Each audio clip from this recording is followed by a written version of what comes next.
आज मैं बनाने वाली हूँ दाल चावल की ये टेस्टी सी रेसिपी। तो शुरू करते हैं। सबसे पहले मैंने कीमे में प्याज और टमाटर को कट करके डाल दिया है। इसका फुल वीडियो का लिंक मैं नीचे पिन कर दूंगी। इसमें हम डालेंगे coriander powder, red chilli powder, turmeric powder, ginger garlic paste और नमक डालेंगे अपने स्वाद के अनुसार। जीरा, काली मिर्च और लौंग को डालेंगे और इसको मिक्स कर देंगे। थोड़ा सा पानी डालेंगे एज अ रिक्वायर्ड और इसमें सीटियाँ लगा देंगे। दूसरे प्रेशर कुकर में मैंने डाला है मस्टर्ड ऑयल। जैसे ये ऑयल गर्म हो जाएगा इसमें हम ऐड करेंगे क्लॉव्स। थोड़ा सा गर्म होने के बाद हम इसमें ऐड करेंगे पानी। जैसे ही पानी हम इसमें डाल देंगे उसके बाद हम इसमें ऐड करेंगे नमक और इसमें हम उबाल आने देंगे।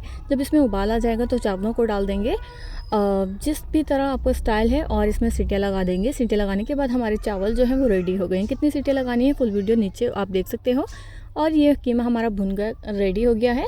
और इसमें मैंने डाली है दाल, कुछ पानी डाला है और हरी मिर्च डाली है। उसके बाद मैंने इसमें भी सीटियाँ लगा दी हैं और ये हमारी दाल बनकर रेडी है। इडली के साथ गार्निश करेंगे और ये हमारी रेसिपी रेडी है।